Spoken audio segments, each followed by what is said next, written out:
the Idries Shah Foundation podcast. Practical Psychology for Today. Featuring the works of Idries Shah, voiced by David Alt.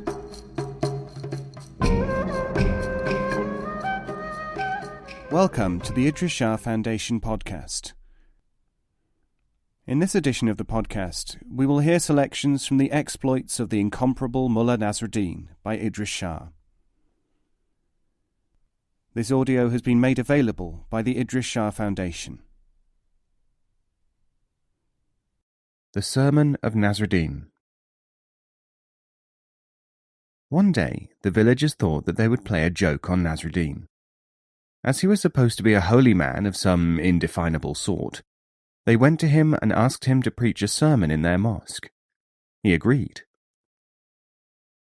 When the day came, Nasrudin mounted the pulpit and spoke. "O people, do you know what I am going to tell you?" "No, we do not know," they cried. "Until you know, I cannot say. You are too ignorant to make a start on," said the mullah, overcome with indignation that such ignorant people should waste his time. He descended from the pulpit and went home. Slightly chagrined, a deputation went to his house again and asked him to preach the following Friday, the day of prayer. Nasrudin started his sermon with the same question as before. This time the congregation answered as one man, "Yes, we know." "In that case," said the mullah, "there is no need for me to detain you longer. You may go." And he returned home. Having been prevailed upon to preach for the third Friday in succession, he started his address as before. "Do you know or do you not?" The congregation was ready. "Some of us do, and others do not." "Excellent," said Nasrudin. "Then let those who know communicate their knowledge to those who do not." And he went home. His Excellency. By a series of misunderstandings and coincidences, Nasrudin found himself one day in the audience hall of the Emperor of Persia. The Shah was surrounded by self-seeking nobles, governors of provinces, courtiers and connivers of all kinds. Each was pressing his own claim to be appointed head of the embassy which was soon to set out for India. The Emperor's patience was at an end, and he raised his head from the importunate mass, mentally invoking the aid of heaven in his problem as to whom to choose. His eyes lighted upon Mulla Nasrudin. "This is to be the ambassador," he announced. "So now leave me in peace." Nasrudin was given rich clothes, and an enormous chest of rubies, diamonds, emeralds, and priceless works of art was entrusted to him, the gift of the Shah to the great Mogul. The courtiers, however, were not finished. United for once by this affront to their claims, they decided to encompass the downfall of the mullah. First they broke into his quarters and stole the jewels, which they divided among themselves, replacing them with earth to make up the weight. Then they called upon Nasrudin, determined to ruin his embassy, to get him into trouble, and in the process to discredit their master as well. "Congratulations, great Nasrudin," they said. "What the Fountain of Wisdom, Peacock of the World, has ordered must be the essence of all wisdom. We therefore hail you. But there are just a couple of points upon which we may be able to advise you, accustomed as we are to the behavior of diplomatic emissaries." "I should be obliged if you would tell me," said Nasrudin. "Very well," said the chief of the intriguers. "The first thing is that you must be humble. In order to show how modest you are, therefore, you should not show any sign of importance. When you reach India, you will enter as many mosques as you can, and make collections for yourself. The second thing is that you must observe court etiquette in the country to which you are accredited. This will mean that you will refer to the Great Mogul as the Full Moon." "But is that not a title of the Persian emperor?" "Not in India." So Nasrudin set out. The Persian emperor told him as they took leave, "Be careful, Nasrudin. Adhere to etiquette, for the Mogul is a mighty emperor, and we must impress him while not affronting him in any way." "I am well prepared, Majesty," said Nasrudin. As soon as he entered the territory of India, Nasrudin went into a mosque and mounted the pulpit. "O people," he cried, "see me in the representative of the shadow of Allah upon earth, the axis of the globe. Bring out your money, for I am making a collection."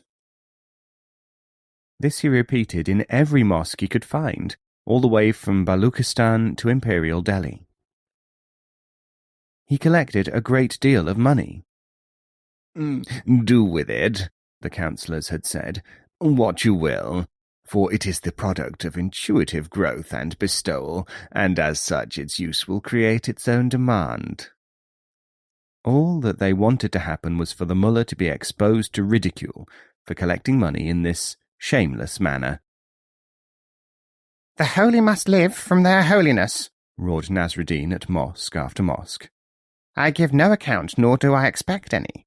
To you, money is something to be hoarded after being sought. You exchange it for material things. To me, it is part of a mechanism. I am the representative of natural force of intuitive growth, bestowal, and disbursement."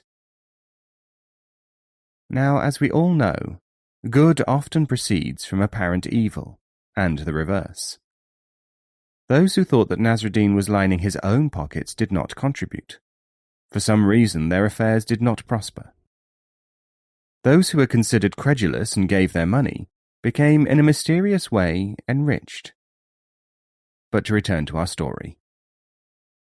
Sitting on the peacock throne, the emperor at Delhi studied the reports which couriers were daily bringing him, describing the progress of the Persian ambassador. At first he could make no sense out of them. Then he called his council together.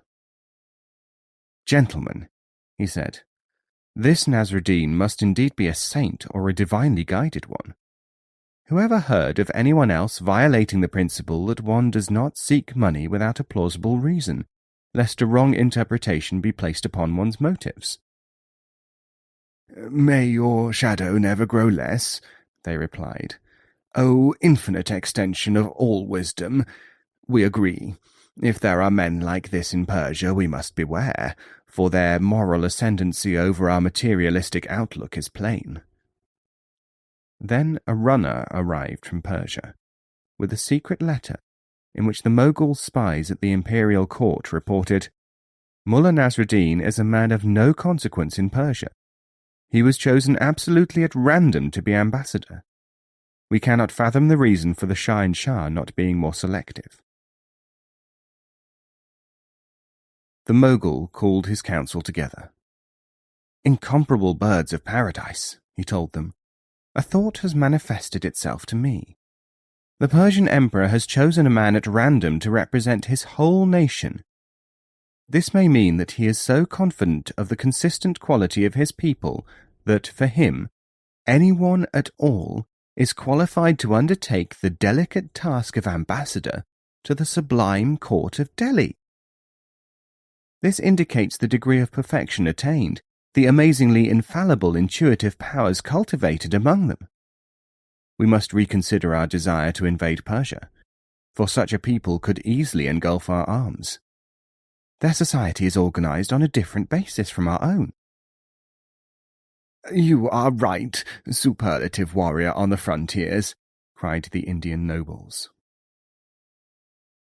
At length, Nasrudin arrived in Delhi.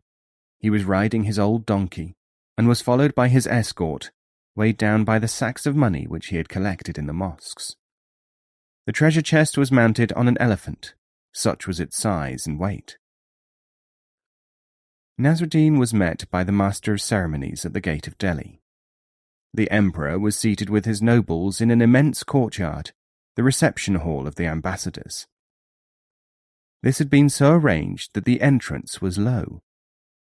As a consequence, ambassadors were always obliged to dismount from their horses and enter the supreme presence on foot, giving the impression of supplicants.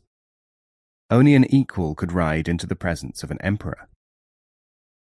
No ambassador had ever arrived astride a donkey, and thus there was nothing to stop Nasrudin trotting straight through the door and up to the imperial dais. The Indian king and his courtiers exchanged meaningful glances at this act. Nasrudin blithely dismounted, addressed the king as the full moon, and called for his treasure chest to be brought. When it was opened, and the earth revealed, there was a moment of consternation. I had better say nothing, thought Nasrudin, for there is nothing to say which could mitigate this. So he remained silent. The Mogul whispered to his vizier, "What does this mean? Is this an insult to the highest eminence?" Incapable of believing this, the vizier thought furiously. Then he provided the interpretation. "It is a symbolic act, presence," he murmured. "The ambassador means that he acknowledges you as the master of the earth. Did he not call you the full moon?" The Mogul relaxed. "We are content with the offering of the Persian Shah, for we have no need of wealth, and we appreciate the metaphysical subtlety of the message." "I have been told to say," said Nasrudin, remembering the essential gift-offering phrase given him by the intriguers in Persia, "that this is all we have for your majesty." "This means that Persia will not yield one further ounce of her soil to us," whispered the interpreter of omens to the king. "Tell your master that we understand," smiled the Mogul. "But there is one other point. If I am the full moon, what is the Persian emperor?" "He is the new moon," said Nasrudin automatically. "The full moon is more mature and gives more light than the new moon, which is its junior," whispered the court astrologer to the Mogul. "We are content," said the delighted Indian. "You may return to Persia and tell the new moon that the full moon salutes him." The Persian spies at the court of Delhi immediately sent a complete account of this interchange to the Shah. They added that it was known that the Mughal emperor had been impressed and feared to plan war against the Persians because of the activities of Nasrudin. When the mullah returned home, the Shah received him in full audience. "I am more than pleased, friend Nasrudin," he said, "at the results of your unorthodox methods. Our country is saved, and this means that there will be no attempt at accounting for the jewels or the collecting in mosques. You are therefore to be known by the special title of Safir, emissary." "But, your majesty," hissed his vizier, "this man is guilty of high treason, if not more. We have perfect evidence that he applied one of your titles to the Emperor of India, thus changing his allegiance and bringing one of your magnificent attributes into disrepute." "Yes," thundered the Shah.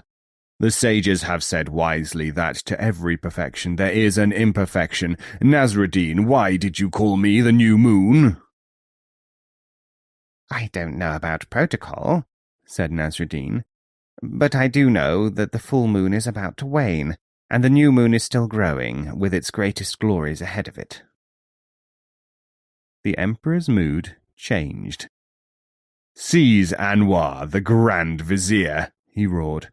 "Mullah, may I offer you the position of Grand Vizier?" "What?" said Nasrudin.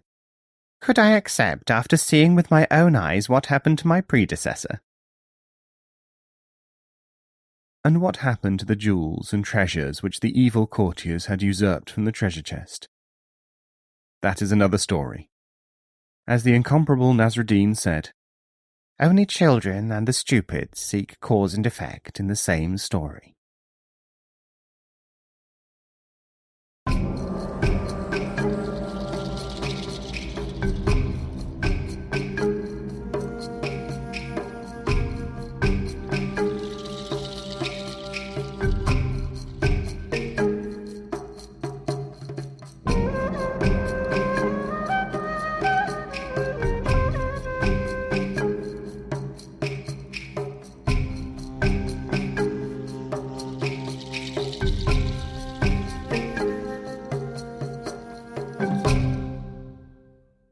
This podcast is copyright 2016, the Idries Shah Foundation.